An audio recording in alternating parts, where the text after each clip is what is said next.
నగర్ గడ్డ మీద మనం ప్రారంభించుకున్న మిత్రులారా, ఆనాడు కొమరం భీముడు మొదలుపెట్టిన జల్ జమీన్ జంగల్ పోరాటం నుంచి ఆ తర్వాతి తరంలో చాకలి అల్లయ్య దొడ్డి కొమరయ్య భూమి కోసం, భుక్తి కోసం, విముక్తి కోసం రావి నారాయణ రెడ్డి, ఆరుట్ల కమలాదేవి ధర్మ భిక్షం చేసిన పోరాటం, సాయుధ రైతాంగ పోరాటం తర్వాత ఇందిరమ్మ తెచ్చిన రోటీ కప్డా और మఖాన్ పథకం తర్వాత విజయభాస్కర్ రెడ్డి, ఎన్టీ రామారావు తెచ్చిన బియ్యం తెల్ల బియ్యం పథకం తర్వాత ఈనాడు గొప్ప పథకం ఏదైనా ఉంది అంటే ఈనాడు మనం ప్రారంభించుకున్న సన్న బియ్యం పథకం చరిత్రలో నిలబడుతుంది. ఆ చరిత్రకు హుజూర్ నగర్ వేదిక కావడం తెలంగాణ ప్రజల యొక్క అదృష్టం అని చెప్పి ఈనాడు నేను చెప్పదలుచుకున్న మిత్రులారా, ఇది ఆషామాషి పథకం కాదు. ప్రభుత్వం ఎవడో ఇష్టం ఉన్నోడో ఇష్టం లేనోడో వస్తే ఈ పథకాన్ని రద్దు చేసే పథకం కాదు. చరిత్రలో ఎవరు వచ్చినా, ఎన్ని తరాలు మారినా, ఏ ప్రభుత్వం ఎవరు ముఖ్యమంత్రి అయినా ఈ సన్న బియ్యం పథకాన్ని రద్దు చేసే ధైర్యం చెయ్యరు. ఇది శాశ్వతంగా చరిత్రలో నిలిచిపోయే పథకం.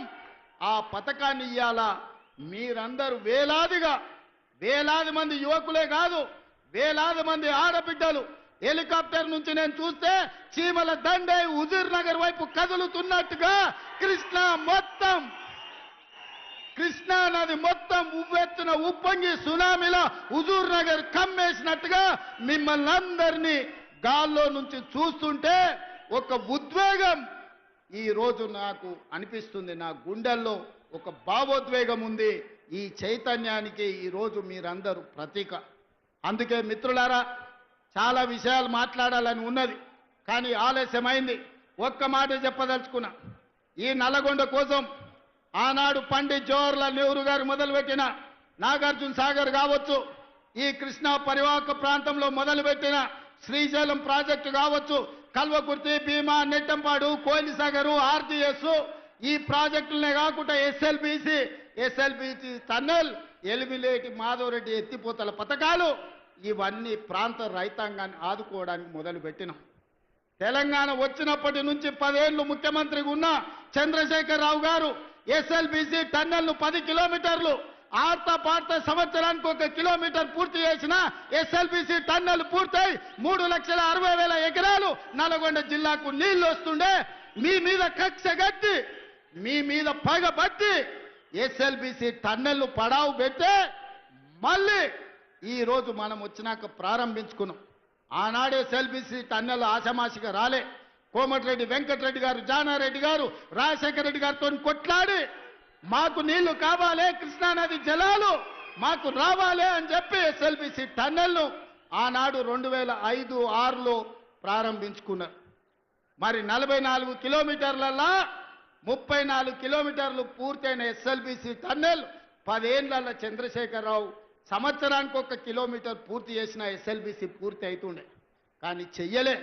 ఆయనకి మీ ఓట్ల మీద దాస ఉంది, మీ సీట్ల మీద దాస ఉంది, కానీ మీ నీళ్ల మీద దాస లేదు, మీ కష్టాలను తీర్చాలన్న ఆలోచన లేదు.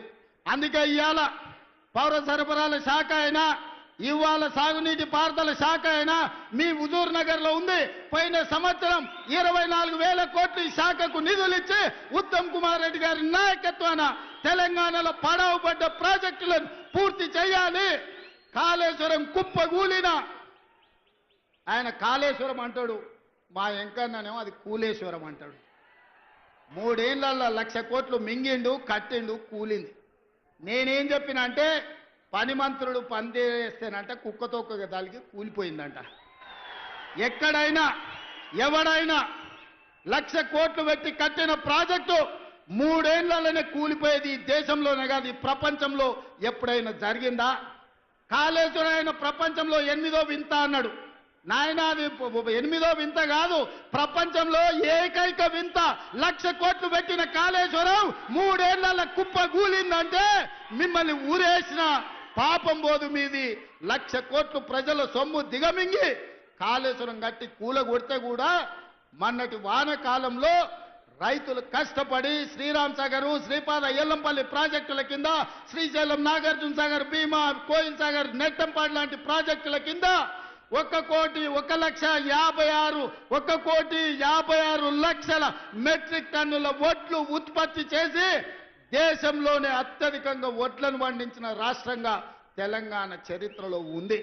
ఈసారి యాసంగిలో